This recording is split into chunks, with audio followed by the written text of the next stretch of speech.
Welcome back. The IHSA basketball playoffs are in full swing as we are in the midst of the 1A regional playoffs.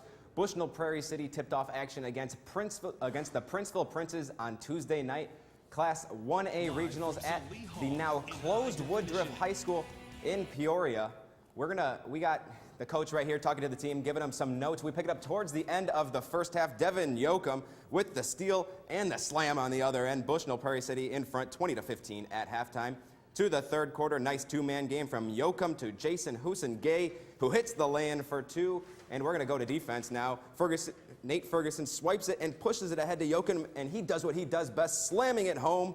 Now 2 minutes left in the third. Princeville began to heat up from behind the arc. Noah Bauman hits the left corner three, and that wouldn't be all. How about Bauman from way downtown this time? The Princes only down 28-25 late in the third. Head coach Larry Servin trying to get the Spartans back on track. The loose ball here is scooped up by Draven Martin, who tosses it ahead to Yoakum. And guess what? Another dunk as BPC began to run away with this ball game.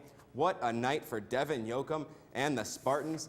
The final score in this one, BPC 48 and Princeville 28. To Astoria High School, where we go, the Camp Point Central coach James Barnett going over last-minute instructions with his Panthers team. Early in the first, the lob to Lane Ipenson is good for two. Still in the first now, Lane Marlowe gets it, and he hits the three from the corner, but South Fulton showing life in the second quarter on a deep triple by Grant Downen from the right wing. And on the other end, Adam Curry forces the steal, and Seth Hammond finishes with the Rebel layup.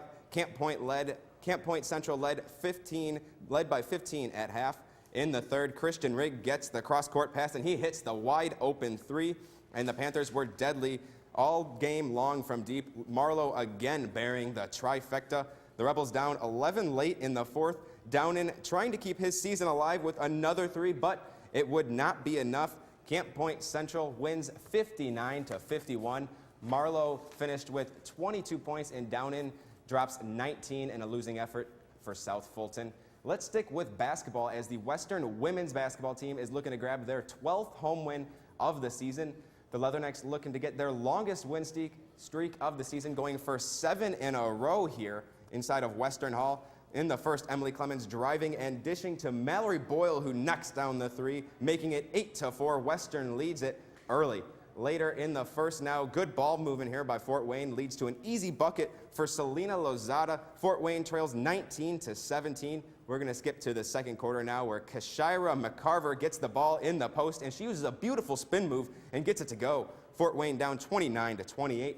Skipping to the third now, Emily Clemens leading the break, and she doesn't need anyone else. She finishes with the nice lay-in. Western up 42-35.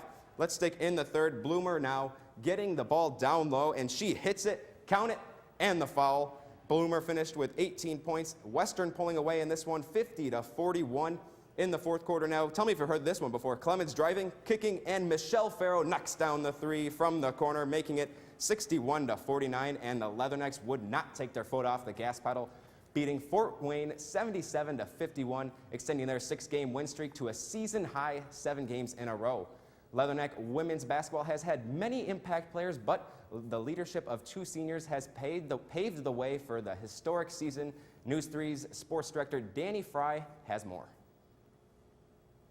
A senior this year is Jasmine Patrick. At 27 years young, this 5-year Navy veteran brings plenty of life experience to the court. She's traveled the world. You know, she was a part of that. And just having that to be here as a Leatherneck, you know, I think is really, really neat. The military is all about being a leader and just meeting new people and just adapting to your surroundings. So the Navy definitely taught me a lot of leadership attributes. The game has changed quite a bit since Patrick returned to basketball. The game has gotten a lot faster.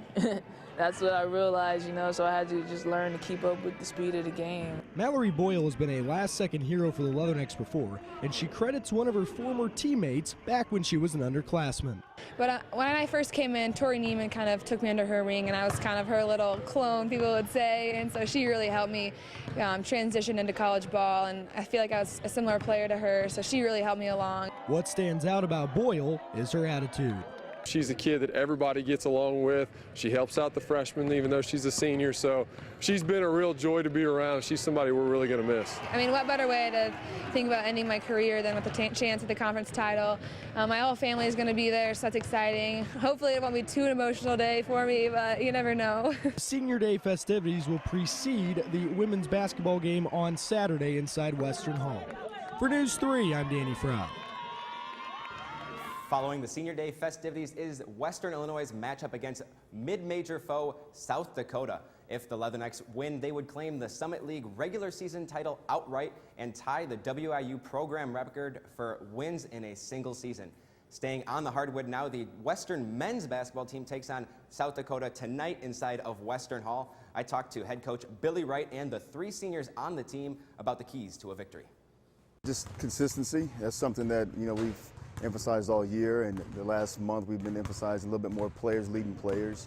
I think as coaches we're always energy givers, and when you have players who are energy givers and players holding each other accountable on the court in a good way. Stick to what we know best. We just have to play lockdown defense, and it comes down to making shots. So. Play as the intensity as we had against North Dakota State. I feel like we'll be fine. Our defense needs to be there. Not so many turnovers, and we got to put the ball in the hole. The 3 seniors are entering the final stretch of their basketball careers at Western, and they are sure to have many memories of their time on the court. Basketball-wise, obviously I got to say Wisconsin, because that was probably one of the best moments of my life, getting to play in the Big Ten stage on Big Ten Network and beating a really good team. I wouldn't say there's one particular memory, but just being with my teammates every single day and just sharing memories, everyday memories in the locker room, off the court, and just being around them. Definitely my teammates, definitely the guys I came in with, Barry and Mike. I miss the court, I miss the gym. I mean, I'm gonna miss everything, to be honest, but mainly the people I came in with. The Leathernecks tip off against South Dakota tonight at 7 p.m. inside of Western Hall. That's all for sports. Final word is next.